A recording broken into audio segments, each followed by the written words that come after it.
Trading Tamil நண்பர்கள் அனைவருக்கும் வணக்கம். நம்மளோட சேனல் பார்த்தீங்கன்னா Nifty, bank Nifty, fin Nifty, Sensex இப்படி எல்லாத்துக்குமான சப்போர்ட் அண்ட் ரெசிஸ்டன்ஸ் டெய்லி வீடியோவாக பதிவிட்டு வந்து இருக்கும். அப்படி இருக்கும்போது நேற்று சொன்ன லெவல்ஸ் எப்படி ஒர்க்காக இருந்தது, நாளைக்கான சென்செக்ஸ் வீக்கெண்டோட எக்ஸ்பிரி எப்படி இருக்க போகுது அப்படின்றத இந்த வீடியோவில் நம்ம பார்ப்போம். ஓகேங்களா? சரி, ஓகே. இப்போ நம்ம வந்து நிஃப்டியோட ரெசிஸ்டன்ஸ் ரேஞ்சு அப்படின்னு பார்க்கும்போது நாளைக்கு வந்து ரெசிஸ்டன்ட்னா இன்னைக்கு நேற்று போன ஹை சொல்லியிருந்தோம். இந்த 25,200 ரேஞ்சை பிரேக் அவுட் பண்ணுதுன்னா கிட்டத்தட்ட 25,234 உங்களுக்கு வந்து ஒரு ரெசிஸ்டன்ட் ரேஞ்சாக சொல்லியிருந்தோம். கிட்டத்தட்ட வந்து மார்க்கெட் ஃபர்ஸ்ட் 15 மினிட்டே வந்து என்ன பண்ணியிருக்குன்னா கீழே வந்துருச்சு, சப்போர்ட் ரேஞ்சுக்கு வந்துருச்சு. ஸோ இந்த இடத்துல கன்சல்டேஷன் நான் சொல்லியிருந்தேன் 25,200 ஒரு சப்போர்ட் ரேஞ்சுன்றது நம்ம குரூப்பில் சொல்லியிருந்தோம். ஸோ நம்ம குரூப்பில் ஜாயின் பண்ணாதவங்க லிங்க் நான் டிஸ்கிரிப்ஷனில் தரேன், கிளிக் பண்ணி ஜாயின் பண்ணிக்கங்க, ஃப்ரீ தான். மார்க்கெட் அவசியம் இருக்கிற மார்க்கெட் அப்டேட்ஸ் எல்லாமே வந்து நம்ம வந்து இதில் தான் கொடுத்துட்டு இருக்கோம். ஓகேங்களா? அதனால லிங்க் டிஸ்கிரிப்ஷனில் இருக்கிறத கிளிக் பண்ணி ஜாயின் பண்ணிக்கங்க. இன்னொரு முக்கியமான விஷயம் பார்த்தீங்கன்னா நம்ம டிமெட் அக்கௌண்ட் ஓப்பன் பண்ணுறதுக்கு ரெஃபர் பண்ணிட்டு இருக்கோம். ஏன்னு பார்த்தீங்கன்னா நம்ம எல்லாருமே வந்து ப்ரோக்கரேஜ் வேற ப்ரோக்கரேஜ் யூஸ் பண்ணிட்டு இருப்போம். அப்படி இருக்கும்போது கம்மியான ப்ரோக்கரேஜ்னு பார்த்தீங்கன்னா அலைஸ் ப்ளூ. மற்ற ப்ரோக்கரேஜை காட்டிலும் வந்து இவங்க வந்து 15 ரூபா பர் ட்ரேடுக்கு தான் வந்து அவங்க வந்து சார்ஜ் பண்ணிக்கிறாங்க. மற்ற ப்ரோக்கரேஜை காட்டிலும் இதுதான் வந்து ரொம்ப இருக்கிறதுலே ரொம்ப கம்மியான ப்ரோக்கரேஜ். ஏன்னா நம்ம வந்து ஒரு ட்ரேடில் வந்து நம்ம வந்து ப்ராஃபிட் பண்ணுவோம்னா கண்டிப்பாக கிடையாது. ஏன்னா ஒரு 2-3 ட்ரேட் எடுக்கிறோம் அப்படின்னா கண்டிப்பாக ப்ரோக்கரேஜை நம்ம பார்த்தோம் அப்படின்னா 1000 ரூபா ப்ராஃபிட் பண்ணுறோம்னா கிட்டத்தட்ட 800 தான் நம்மளுக்கு கிரெடிட் ஆகும். ஆனால் இதில் அப்படி கிடையாது. 1000 ரூபான்னும் போது 30 ரூபா தான் வந்து உங்களுக்கு வந்து ஒரு 2 ட்ரேடுக்கே போகுது. அப்படின்னும் போது பாக்கி வந்து உங்களுக்கு வந்து 900 ரூபா 950 ரூபா வந்து உங்களுக்கு கிரெடிட் ஆகிடும். ஸோ அதனால தான் வந்து நம்ம டிஸ்கிரிப்ஷனில் கொடுத்துருக்க லிங்க் மூலியமாக அக்கௌண்ட் ஓப்பன் பண்ணிக்க உங்களுக்கு ஃப்ரீ வெபினார் வீடியோ உங்களுக்கு வந்து நம்ம சேனல் மூலியமாக தந்துட்டு இருக்கோம். ஓகேங்களா? சரி, ஓகே. அடுத்து பார்த்தீங்கன்னா இந்த நிஃப்டி வந்து சப்போர்ட் ரேஞ்சு அப்படின்னு பார்த்தீங்கன்னா இந்த டேயோட லோ தான் சொல்லியிருந்தோம் 25,079. கிட்டத்தட்ட மார்க்கெட் இன்னைக்கு ஒரு சைட் வேஸ்ட்னே வச்சிங்களேன். இப்போ நாளைக்கு அப்படின்னு பார்க்கும்போது 25,079 தான் நம்ம வந்து என்ன பண்ணலாம்னா நம்ம வந்து சப்போர்ட் ரேஞ்சாக வைக்க முடியும். அதேமாதிரி 25,019 அடுத்த சப்போர்ட். இப்போ மார்க்கெட்டு கரண்ட் டைம் நம்ம வீடியோ ரெக்கார்ட் பண்ணும்போது பார்த்தீங்கன்னா 25,229 வந்து நம்ம கிஃப்ட் நிஃப்டி ட்ரேட் ஆகிட்டு இருக்கு. யூஎஸ் மார்க்கெட்டாக இருக்கட்டும், நாஸ்டாக்கில் வந்து ஃப்ளாட்டாக தான் வந்து ட்ரேட் ஆகிட்டு இருக்கு. நாளைக்கு கேப் அப் ஆகுது அப்படின்னா 25,200 மேலே போனுச்சுன்னா ஒரு சின்ன ஸ்கேல்ப் அடிக்கிறதுக்கான வாய்ப்புகள் இருக்கு. ஸோ 25,300 தான் அடுத்த ரெசிஸ்டண்டாக இருக்கு. அதேமாதிரி இந்த டேயோட லோவை கட் பண்ணுது அப்படின்னா 25,079, 25,019 தான் நம்மளுக்கு சப்போர்ட் ரேஞ்சாக இருக்கு. இதுதான் நிஃப்டிக்கான சப்போர்ட் அண்ட் ரெசிஸ்டன். நாளைக்கு பேங்க் நிஃப்டியோட சப்போர்ட் அண்ட் ரெசிஸ்டன் என்னென்னு பார்த்துறோம். அதுக்கு முன்னாடி பார்த்தீங்கன்னா ஒரு கன்சல்டன்ஸ் ஜோன்லேயே தான் இருக்குது மார்க்கெட்டு. கிட்டத்தட்ட வந்து இந்த 51,500 ரேஞ்சுக்கிட்டே தான் வந்து மார்க்கெட் வந்து சுற்றிக்கிட்டு இருக்கு. ஏன்னா 51,500 ஒரு ஹையாக ஓப்பன் இன்ட்ரெஸ்ட் பில்ட் ஆகிற இடம். ப்ளஸ் அந்த 51,500 வந்து என்ன ஆகுதுன்னா ட்ரேட் ஆகிட்டு கொஞ்சம் அலைன் பண்ணிக்கிட்டோம். ஓகேங்களா?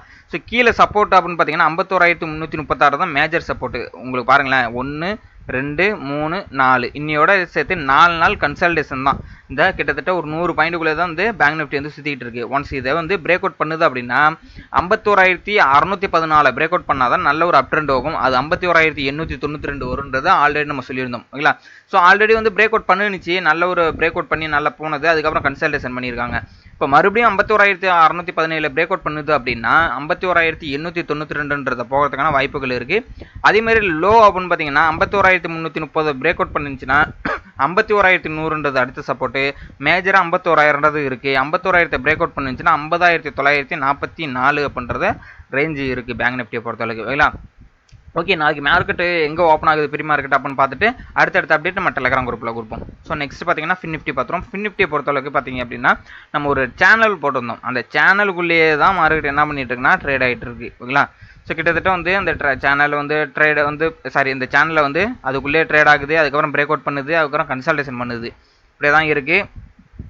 ஸோ இது வந்து ப்ரிடிக்டே பண்ண முடியல ஃபின் நிஃப்டியை பொறுத்தளவுக்கு. ஏன்னா கன்சல்டேஷன் நம்மளோட சப்போர்ட் ரேஞ்சு வந்து 23,835 பிரேக் அவுட் பண்ணால் தான் நம்ம அடுத்த சப்போர்ட் 23,758 சொல்லியிருந்தோம். பேங்க் நிஃப்டி எப்படி ட்ரேட் ஆனிச்சோ அதே மாதிரி தான் ஃபின் நிஃப்டியும் சைடு வேஸ்ல தான் ட்ரேட் ஆகிட்டு இருக்கு. ஒன்ஸ் இதுலேருந்து சப்போர்ட் எடுக்குதுன்னா 23,900 ரேஞ்சுக்கு போகும். ஸோ இன்றைக்கி பார்த்தீங்க அப்படின்னா கிட்டத்தட்ட வந்து 25,500 தான் வந்து 23,900 வந்து என்ன பண்ணிக்க ரெசிஸ்டன் எடுத்துகிட்டு திருப்பி நம்மளுக்கு சப்போர்ட் ரேஞ்சு இது.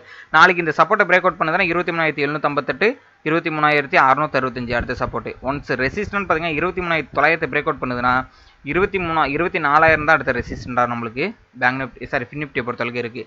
ஸோ அடுத்து பார்த்தீங்கன்னா மிட் கேப் நிஃப்டி பார்த்துறோம். மிட் கேப் நிஃப்டி நம்ம சொன்ன மாதிரியே தான் கிட்டத்தட்ட வந்து இந்த ரேஞ்சு 12,300 எப்போ பிரேக் அவுட் பண்ணுதோ அப்போ தான் வந்து 12,342 போகுன்றதை நம்ம சொல்லியிருந்தோம். இந்த 12,300 பிரேக் அவுட் பண்ணாமல் நிற்கிது. நாளைக்கு 12,300 பிரேக் அவுட் பண்ணால் 12,342 இமிடியேட்டாக இருக்கக்கூடிய ரெசிஸ்டன்ட். ஓகேங்களா? Important resistant. ஸோ இதுலேருந்து ரிவர்சல் ஆகுதுன்னா 12,200 ரேஞ்சுக்கு வர்றதுக்கான வாய்ப்புகள் அதிகமாக இருக்குது. ஓகேங்களா? ஸோ அதுதான் பார்க்கணும். ஓகேங்களா? அப்போ 12300 நாளைக்கு பிரேக் அவுட் பண்ணுதுன்னா 12342, அதுலேருந்து மேலே போகுதுன்னா 12400ன்றது தான் அடுத்த ஒரு ரவுண்ட் ஃபிகராக இருக்குது. ஓகேங்களா? இந்த 12342 பிரேக் அவுட் பண்ணால் 12400, அதுக்கப்புறம் 12494. சரி, ஓகே. இப்போ இந்த 12000 இன்னைக்கு வந்து லோ இருக்குது பார்த்தீங்களா, அந்த 12240 இது பிரேக் அவுட் பண்ணுது அப்படின்னா 12200, அதுக்கப்புறம் பார்த்தீங்கன்னா 12100 தான் இருக்குது. ஓகேங்களா? அந்த 13100. அப்போ வந்து இந்த கிட்டத்தட்ட இதுவுமே ஒரு சைட்வேஸ் தான் மிட் கேப் நிஃப்டியுமே. ஓகேங்களா? சரி, ஓகே. ஃபர்தர் அப்டேட் எல்லாமே வந்து நம்ம டெலகிராம் குரூப்பில் கொடுத்துருவோம். ஸோ சென்செக்ஸ் பார்த்துருவோம். சென்செக்ஸ் பார்த்தீங்க அப்படின்னா ஒரு சூப்பரான ஒரு ரெசிஸ்டன்ட் ரேஞ்சு 82,600 போய் இன்றைக்கி டச் பண்ணிவிட்டு ஏகன் வந்து நல்ல ஒரு ஃபாலு கிட்டத்தட்ட ஒரு 500 பாயிண்ட். அந்த 500 பாயிண்ட் வந்து 450 பாயிண்ட் கிட்ட வந்து கீழே வந்தது. திருப்பி சப்போர்ட் ரேஞ்சு 82 தான் இருக்குது. இந்த 82,000 வந்து டச் பண்ணுமா நாளைக்கு அப்படின்றத நம்ம பார்க்கணும். ஏன்னா ஒரு 200 பாயிண்ட் இருக்குது. இன்றைக்கி மார்க்கெட் க்ளோஸ் ஆனது 82,200. ஸோ 82,000 சப்போர்ட் எடுக்குதா இல்லை 82,000 பிரேக் அவுட் பண்ணுச்சு அப்படின்னா நம்ம சொன்ன மாதிரி இந்த இடம் 81,720ன்றது தான் நம்மளுக்கு அடுத்த சப்போர்ட் ரேஞ்சாக இருக்குது. ஓகேங்களா? ஸோ அதனால் வந்து நாளைக்கு மார்க்கெட்டை பார்க்கக்கூடிய விஷயம்னு பார்த்தீங்கன்னா 82,000 ரவுண்ட் ஃபிகர். ஓகேங்களா? ஸோ அந்த 82,000 சப்போர்ட் எடுத்துகிட்டு போகுதுன்னா 82,289, அப்புறம் 82,600 தான். ஆனால் அந்த 82,000 பிரேக் அவுட் பண்ணுதுன்னா அதுலேருந்து 300 பாயிண்ட் 81,723 தான் சப்போர்ட். அதுலேருந்து கீழே வருதுன்னா 81,500 தான் அடுத்த நம்மளுக்கு வந்து சப்போர்ட் ரேஞ்சாக இருக்குது சென்செக்ஸை பொறுத்தளவுக்கு. ஓகேங்களா? ஸோ இந்த லெவல்ஸ் எல்லாம் கண்டிப்பாக உங்களுக்கு யூஸ்ஃபுல்லாக இருக்குன்னு நம்புறேன். உங்களோட ஃப்ரெண்ட்ஸ் எல்லாருக்குமே இதை கொஞ்சம் ஷேர் பண்ணி விடுங்க ட்ரேட் பண்ணுறவங்களுக்கு. உங்களுக்கு வேறு ஏதாவது டவுட் அண்ட் ஃபீட்பேக் இருந்ததுன்னா கமெண்ட் பாக்ஸில் தெரிவிங்க. கண்டிப்பாக நம்ம வந்து ரிப்ளை கொடுப்போம். தேங்க்யூ நம்பா.